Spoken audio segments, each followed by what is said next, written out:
This show was made possible through the support of FNX, First Nations Experience.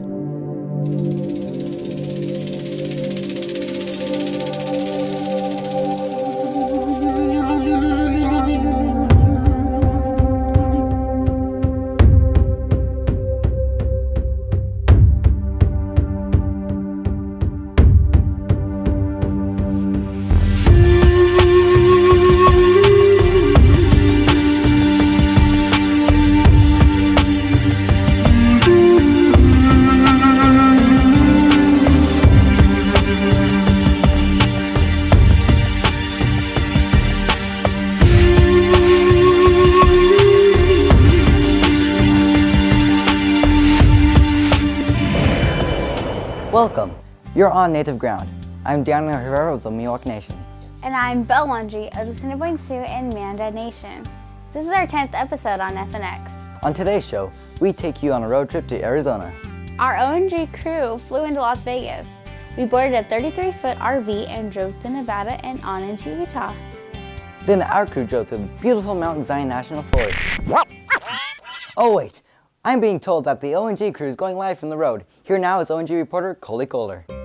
Hey, I'm Coley Kohler, and you're here on the On Native Ground road trip. We are covering 4 states, California, Nevada, Utah, and Arizona. As we continued our quest, we found Fort Zion. Behind me is the epic fort, still intact to this day. All right, maybe it's not still intact, maybe it's a little bit fake. But anyways, join us on our quest as we find more adventures. Finally, our team made it to the annual Rock the Canyon in Shanto, Arizona. This event included presentations on ramped earth construction, horse wellness, traditional horse stories, biodiesel conversion technology, and county and state extensions with the University of Arizona. There was also a memorial trail ride, a basketball shootout, a native fashion show, and a lot of musicians and bands that performed on a Friday night and all day Saturday. Now let's go to Rock the Canyon. I'm Kia'ani. My mom's Kia'ani. All her moms were Kia'anis. And I'm born for Twitichitni, which is my dad's clan. And my grandparents on my mother's side is Salt and Edgewater, Ashihitapaha. And on my father's side is Nasht Edgewater, Zuni Edgewater. And that's how I'm a human being here on earth. What is your role as MC? Master of ceremonies. So if there's something to be mastered in the ceremony, I take care of it. It's just reading down the agenda, making sure we're on time and the right act comes up, and maybe crack a few jokes and look funny. How many times have you been at Rock the Canyon? This is my 5th year. Is this your first year being MC? No, I emceed every year. When did you decide to get that role? They searched me out.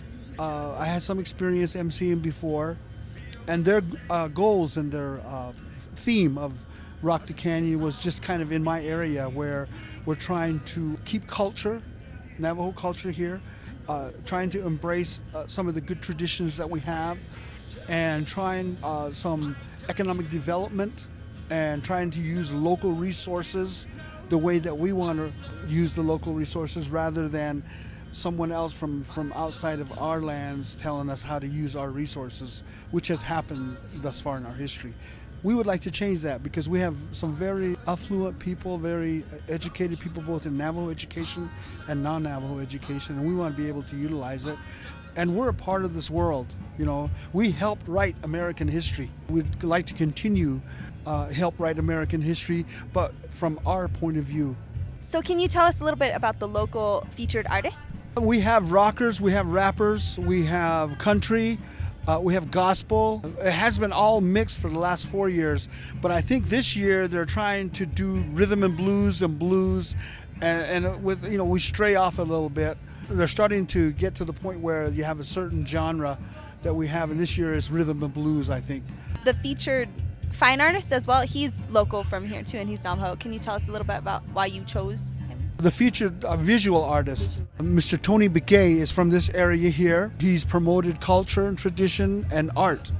Most of these people are part of a group called Art of the People, and they focus upon taking culture, tradition, language, mixing it with visual arts, and now performing arts, trying to extend that into the future. Mr. Tony Baje is one of those folks that does that in everyday life. Tell us a little bit about your career. When did you become a comedian? Well, some of my relatives tell me I started at about 6 years old. But I've always liked humor. Humor is a part of Native America. Humor is a part of Navajo. Humor is a ceremony. It's part of our ceremonies. It's part of healing. You know, you have the herbal medicines, the ceremonies, and the medicinal kind of stuff. But we also have humor. And humor lets you get away from some of the stresses in life, rest to heal. And so I got into humor very early. Humor's, we have stories from the old days that talk about having humor and how we got over hard times as a people, utilizing the humor of our folks and our leadership. So I did all the other stuff that I'm supposed to do in this life. I had a career, I went into politics, I did all this kind of stuff, and then finally at the end I decided I wanted to do what I wanted to do, which was comedy and music and the performing arts, and so I do all of the above. Yeah, when did you become a songwriter? Aren't you a songwriter? When I had my first girlfriend, you know, I would pen poems and guitar riffs. No, I didn't do guitar riffs. I didn't know anything about them. But you write about love, you write about hate, sorrow. You know, I started early. But that's where it all started for me, you know, passing notes in junior high. And some of those I still remember, and they end up in songs. Never tell anybody, but, oh, this is about you. And you also are an actor, too. You were in More Than Fry Bread, correct? Right. We did a movie called Blue Gap Boys, which was about a band that to go to Europe in concert, they had to win a band contest, and I was one of the band members. And it's a comedy. Then we did a movie called More Than Fry Bread, which is the 22 or 23 tribes in Arizona having a fry bread contest, and I was the MC in that movie. And my latest project was a movie about Sedona, Arizona, and Native American contribution to that community, and then all of the sites that you can visit over there, and it had to do with Navajo way of life, the concept of Sa'anarebic and the word was Hojo, and so we did a film just about Hojo, and that should be released here soon. And the latest project, I have now become a member of the Star Wars family. I am General Tarkin in episode 4 for Star Wars. It's dubbed in Navajo, the complete movie. It's awesome. I wanted to be Darth Vader, but they also call him Grand Moff Tarkin, I believe. Yeah, there's a whole history. I read it. I know more about Star Wars today than I did 2 weeks ago. Can you tell us about the economic development adventure? We're out in the boonies, as you know, because you drove here. 95% of the world probably will never see Shanto Canyon because it's down in the canyon and it's flat. If you go 1 mile any direction, it's just flat. To have Shanto chapter and the corporation here introduce Navajo culture, traditional way of life as they do here, and have it a fusion with internet and iPhone and smartphone, all those kind of things. It's a wonderful mix. There's a world here that you haven't seen and you haven't experienced, you know, and sometimes you see the Navajo Nation, but you only see the big pictures. You don't see what the little chips are. Shanto is one of those seemingly small chips, but it's a huge contribution to this country. I'm Coley Kohler, here with James Bilagody, and you're on Native Ground. Bahi Whitethorn grew up near the Navajo Reservation near Shanto, Arizona. He was first drawn into the world of storytelling as a boy when he and his brothers would make up stories on their way to their grandmother's house. His talent for art was apparent even in grade school. Bahi has illustrated 8 children's books, 2 of which he also authored. Among them are the Native American legends Monster Bird, Monster Slayer, and Sika and the Raven. His unique style has earned him many awards and honors. Bahi's artwork can be seen at various museums, art galleries, and private collections across the globe. Let's go back to Rocky Canyon for an interview with Bahi Whitethorn. Your art is very world-renowned. Can you tell us about what inspired you to become an artist and about your artwork? The surrounding here in Shonto Canyon, all the red rock colors and then all the evening colors when the sun goes down and also at sunrise. This is where I grew up, and I could take you to any of those spots and we could sit in sand, and like if it's in the middle of the day, we could bury our feet in the sand. It'll be nice and cool. And I used to dig a hole in the sand and lay in there like a lizard, you know. I really don't have to search anything. I grew up in it, so I just put it on paper. One of my art professor one time said, put something personal in your work. And so I just put chairs in it. And people sort of got a wind of what I did with the chairs, you know, sort of hid them and put them in there in certain places. So yeah, everybody had to work to look for them. Soon I was asked about why, you know, and the easiest thing to think of was people need to sit down in my pictures, you know. There's people there. That sort of took them into my work so much that the word spread, and there are people that came to Shanto or to where I live in Flagstaff and said that we want a painting with a chair. So it didn't matter what the images were or what kind it was, so there was a chair. If you ask Navajo people, it brings them back home. I mean, that's what it does for me too. Like tonight, I'm sitting here talking to you, and it's relaxing, pressure relieving, you know. You just leave everything behind and you come home. Some of the art that I do also encourages the younger generation of Navajo people. The idea of this is to encourage and also induce some of the young individuals that want to be artists, and to have something like this to get a chance to meet people and learn how to build relationships and learn how to share what they know as culture and language, and also the forms of what is the Navajo Nation. In the last 5 years of doing this, we have taken a young artist every year or a new artist and tried to give them a direction, try to answer some of their questions, assist them in a way that they will prosper. So can you tell us about Art of the People? Art of the People is a group of artists that have really been places because of their artwork. They have credibility, they think, and then also they have knowledge about how to not only create the artwork, but also represent themselves and also represent their work in a way that it inspires, gives a direction.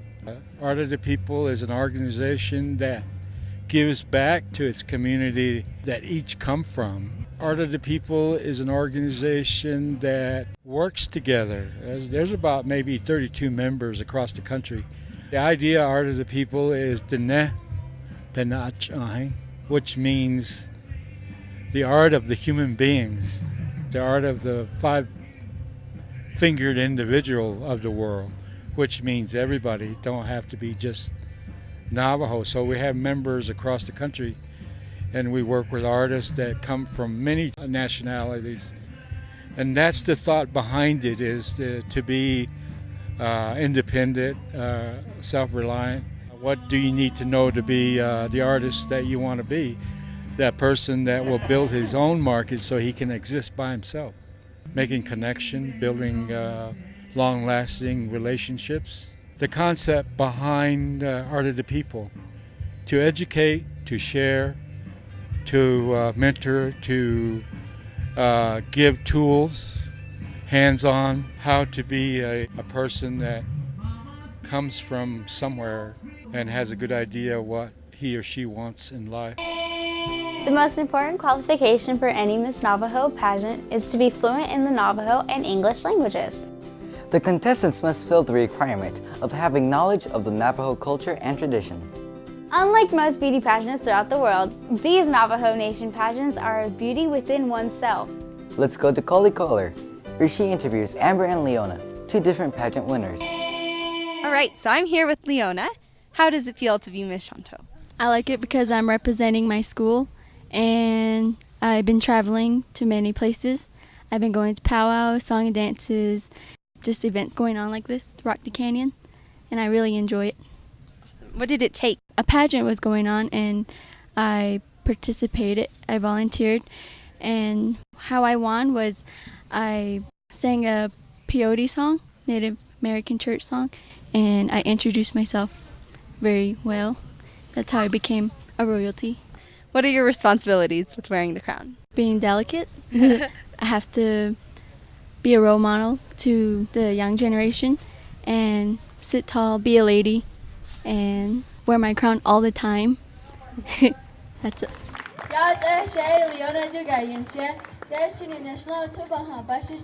I'm Coley Kohler, here with Amber Johnson, Miss Western Navajo. How did you get the position of being Miss Western Navajo?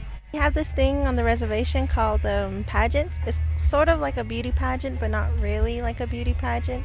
It's where we have our modern talents and our traditional talents, and we compete against other girls in our age category.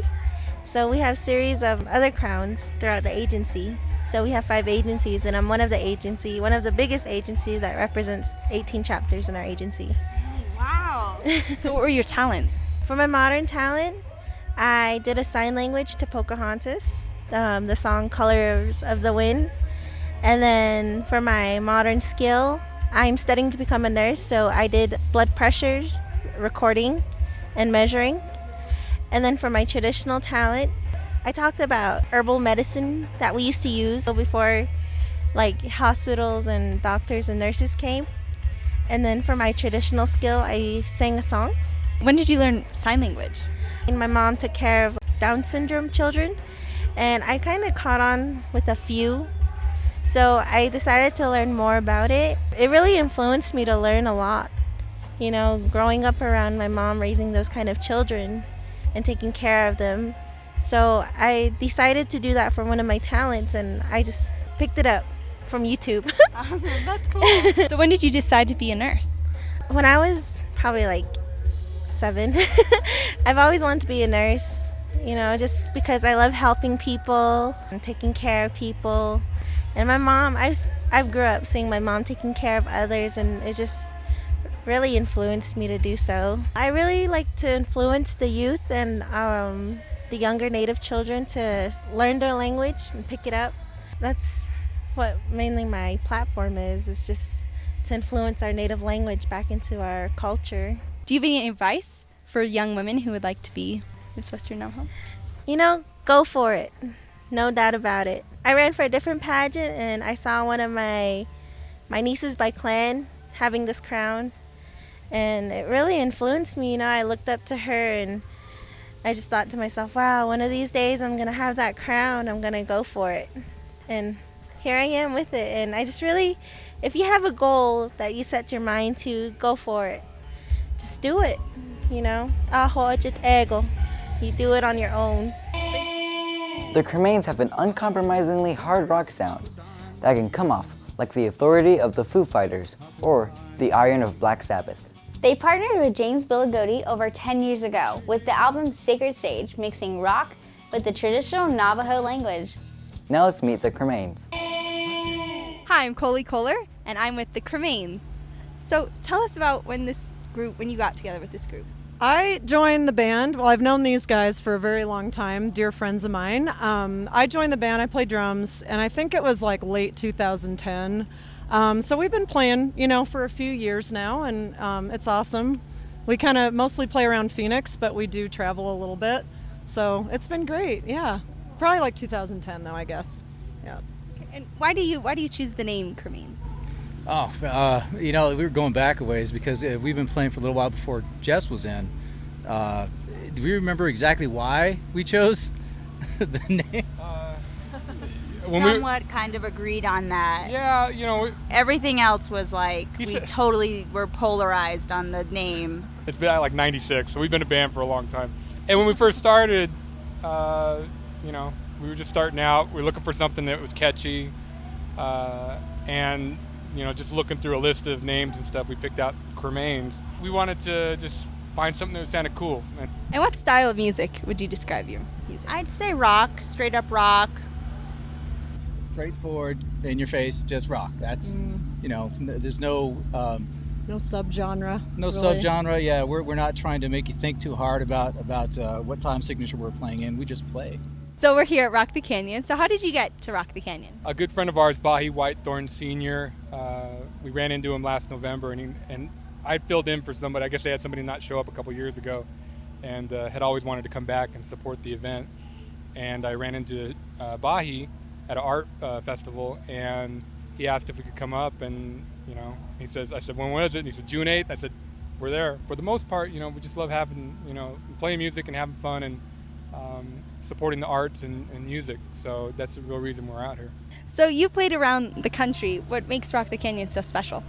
Well, we just grew up over the hill, actually. Chris and I, we were born and raised in Tuba City, in a little town on the reservation, just rocking out. And I guess at the time realized that rock was possible and that it was really accessible to natives. At least I didn't. And it's really cool to be able to rock out on your own, your own little small town and kind of spread that idea and art and community. So that's really special. So where are you from? I am from Phoenix originally. I play drums. I've been playing for a really long time, like since I was in high school, which was a while ago. But yeah, I've been in all kinds of bands and just been playing for so long that when it worked out that they needed a drummer, I was there, and so it turned out great. Awesome. Yeah, it's fun. It's great. They like me, kinda, I guess, and I like them. We're all friends first, My name's Jess Cremain, and I'm from Phoenix, Arizona. What instrument do you play? Rob Cremains, and I'm also from the Phoenix area. I play the guitar. A lot of the weird dying cat noises, that's me.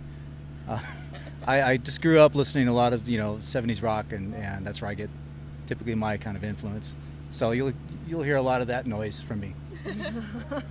What instrument do you play? My name's Chris Cremain, and I sing and do vocals. I kind of play the guitar. I'm Cremona Cremain, and I play the bass. Keeping it down. So what's next for the Cremains? Oh boy, we're working on an album. Actually, we're gonna do it in a vinyl record format. So and it'll be a record format and also digital download. Bird, the Snake, and the Dog album, and also another album we did called Sacred Stage that Canyon Records released. But the next one, hopefully we'll be done with it in the fall. We'll work on it over the summer and get it going so we can start playing out again in the fall. So why did the Cremains choose to be here? We came out to support the Shanto Economic Development Council, and also as a favor to Bahi, because he's been so good to us over the years.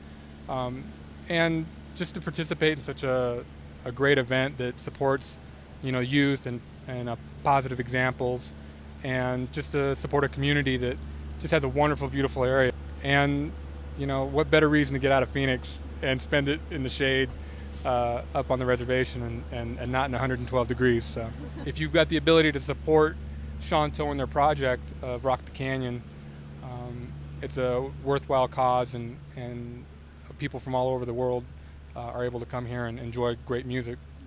And the food, yeah. If you can get a mutton sandwich, you're going to be set. So have you ever been to the reservation, or have you expected? This is actually my first time being here in Shanto. The farthest I've really been up north is actually Flagstaff, so this is a whole new experience for me, but it's been awesome. Just a great time. We're just enjoying the day, and it's beautiful here and nice and cooler than Phoenix, so yeah, I'm loving it. It's great. But this is my first trip. So what makes Rock the Canyon so special? A lot of things actually make it really special. One reason that I really wanted to come up here is because you've got a natural amphitheater. You're down in a cool, breezy canyon on an outdoor stage. You got a giant crowd out in front of you. It's family orientated, and you get to eat all the food that you want, all the snow cones you want. There is no downside to playing outside here because, you see we're outside right now, and it's a beautiful day. There's no other feeling like standing on a stage and looking out at a giant crowd and being able to see everybody, fry bread in your hands, smiles on your faces, and a cool breeze at your back. So I mean, there's really no other experience like it as a musician to be able to do that. We're used to playing like in bars at night, you know, and this is just such a nice change. Do you have a message for other rockers out there? I guess my message would be is if you get the chance to come out to Shanto and support the cause, make sure you do it, because I mean, it's a wonderful experience. There's nothing like it I've ever played at before. You know, we've played a lot of big venues and stuff, but you know, when you're out here in a natural amphitheater, it doesn't get any bigger than this. Thank you for joining us on our Rock the Canyon tour. I'm Bella Lungi of the Assiniboine Sioux and Manda Nation. And I'm Daniel Herrera of the Miwok Nation. See you next time on Native Ground.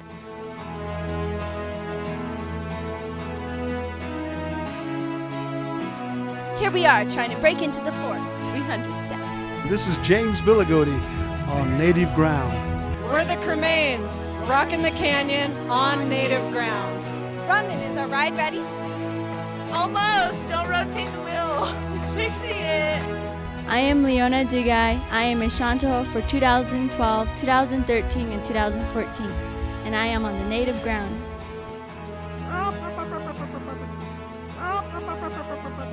Where's Bronwyn? Show me where the jail is. Hi, I'm Bronwyn. And I'm Coley. And we're on native ground. I am Amber Johnson, and I am on native ground.